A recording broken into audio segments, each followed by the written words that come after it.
इस हफ्ते मैंने 2 मूवीज़ देखी, एक थी मिशन इम्पॉसिबल फाइनल रेकनिंग और दूसरी थी फाइनल डेस्टिनेशन। अब फाइनल डेस्टिनेशन ब्लड लाइन इस मूवी की बात करें तो समथिंग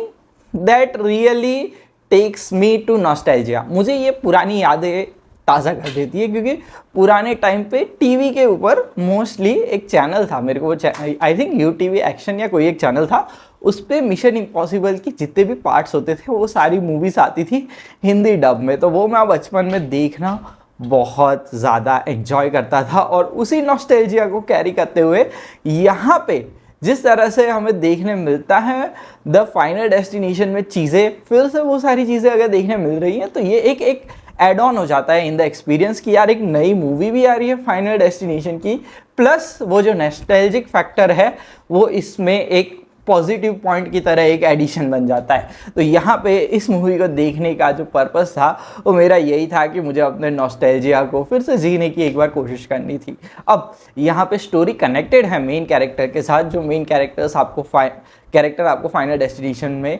देखने मिलता है, उसी स्टोरी का कंटिन्यूएशन है, किस तरह से आगे चीज़ें कंटिन्यू हो रही है। देखो, एक ऐसा इवेंट हुआ था जहाँ पे एक लड़की की वजह से जो डेथ थी ना, वो डेथ के फोर्स को कई लोगों को मारना था एक पॉइंट ऑफ टाइम पे, पर वो उसे मार नहीं पाई थी, जिसकी वजह से वो सारे लोग जिंदा रह गए थे। अब उनके भी बच्चे हो चुके हैं, तो एक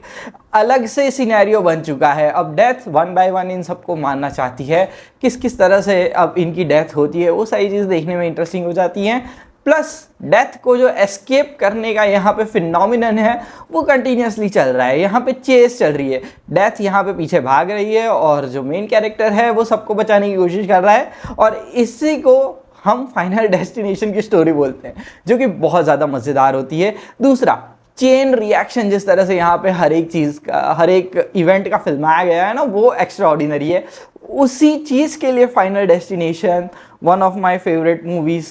में आता है, क्योंकि यार जिस तरह से ये लोग चेन रिएक्शन दिखाते हैं, जिस तरह से टेंशन बिल्ड होता है कुछ सेकंड का किसी एक कैरेक्टर के एकदम वायलेंट तरीके से मरने से पहले, वो चीज़ यहाँ पे बहुत ज़्यादा ज़बरदस्त तरीके से आपके एक्साइटमेंट को पीक कर देती है, और इसने मेरी भी एक्साइटमेंट को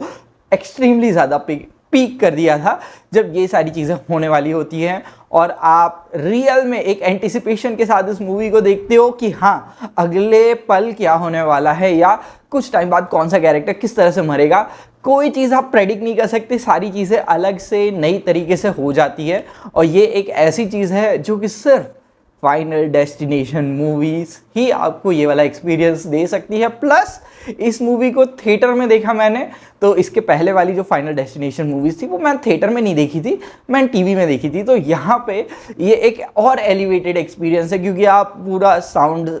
जो थिएटर का साउंड सिस्टम है उससे आवाज़ सुनते हो, पूरा एक माहौल बन चुका है, म्यूज़िक प्ले हो रहा है बैकग्राउंड में, और वो जो एंटिसिपेशन क्रिएट हो रहा है वो सच में आपको edge of the seat experience देता है। और ये एक चीज़ है जो कि फाइनल डेस्टिनेशन मूवी के बारे में एक ज़बरदस्त चीज़ है। अब एक और चीज़ मैं यहाँ पे कहना चाहूँगा, कैरेक्टर परफॉर्मेंसेस बहुत कुछ खास नहीं है यहाँ पे, लेकिन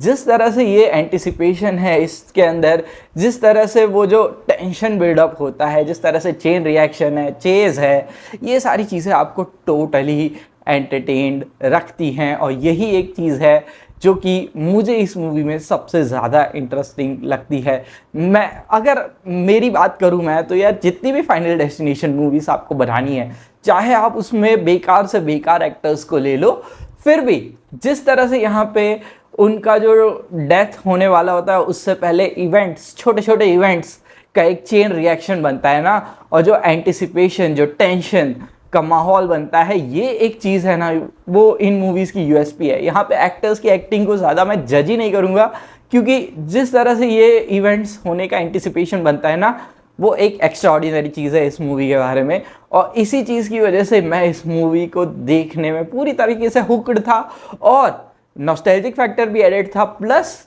something that I really feel nice about this movies. और कितनी भी मुझे ये वाली मूवीज़ दिखा दो, मैं कभी इनसे बोर नहीं होने वाला। तो that's why it is a very nice experience of me watching this movie. अगर आपने इस मूवी को देखा तो आप अपना एक्सपीरियंस कमेंट सेक्शन में अवश्य लिख के बता देना, और इसी तरह की वीडियोज़ के लिए फिर इसको फॉलो या सब्सक्राइब तो कर ही सकते हो।